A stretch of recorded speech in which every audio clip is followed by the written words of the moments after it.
Good morning, good afternoon, good evening. Welcome back for another video. In today's video, we're going to take a look at Yearn Finance and ask the question, would I buy or should you buy YFI, not financial advice, in the bear market? This is installment 100 of 1001. As always, you can see a link to the Would I Buy playlist in the description of this video. And if you like this content, smash up that like button, subscribe to the channel, and leave a comment in the comment section. But otherwise, let's go ahead and dive right into this. Would I buy YFI, Yearn Finance, in the bear market?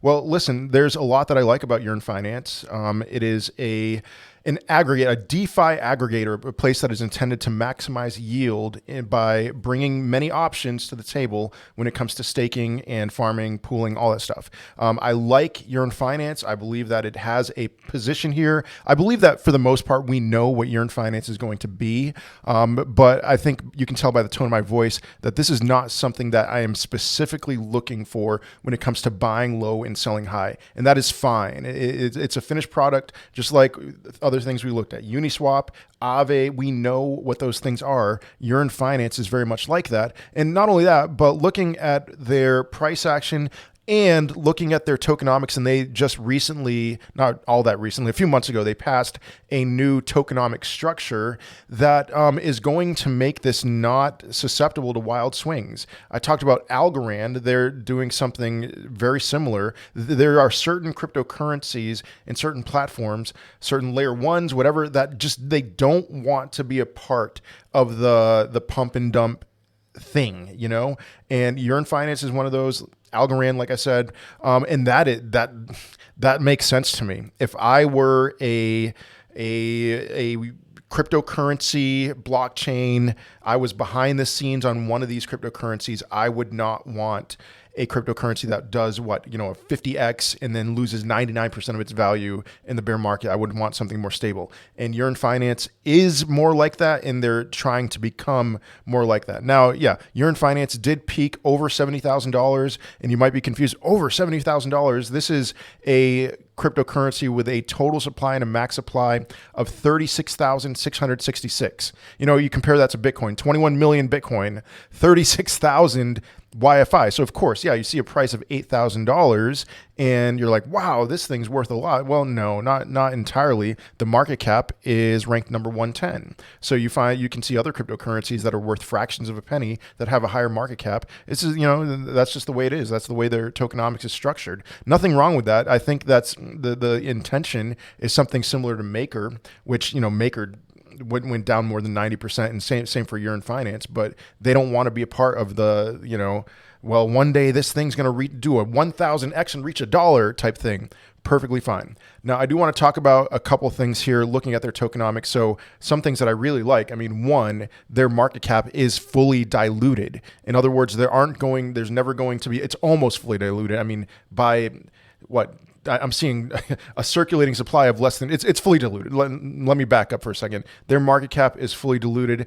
I like seeing that. I review a lot of cryptocurrencies that are like 10% diluted, which means that, you know, their supply is going to 10x, which means that's going to put a lot of price suppression on the price. And so Yearn Finance isn't one of those cryptocurrencies. That's fantastic in my opinion.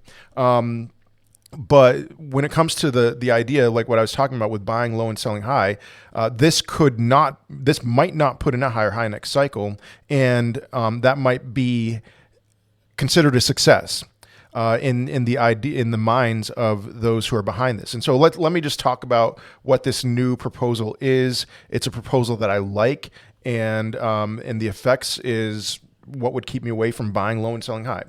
Accumulating Yearn Finance, why not? You know, general accumulation, sure. But here's the deal.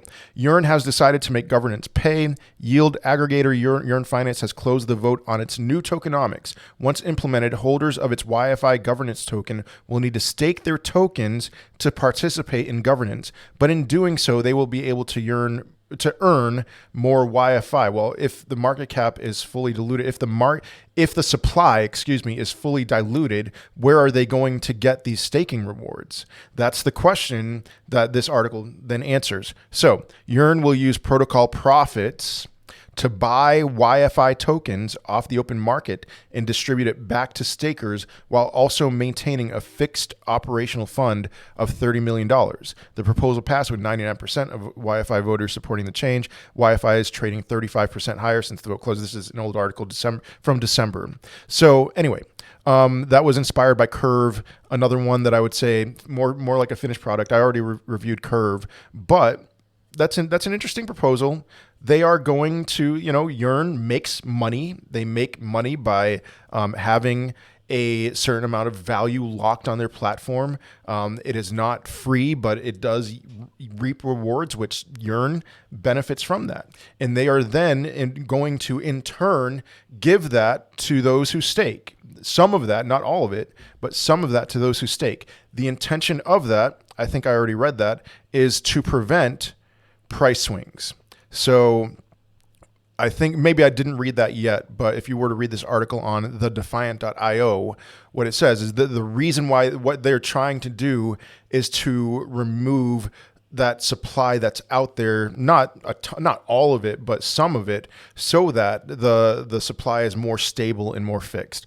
And, God bless you, more power to you. But what we're going to see is this is not by any means a 100x cryptocurrency. The price wouldn't allow that anyway.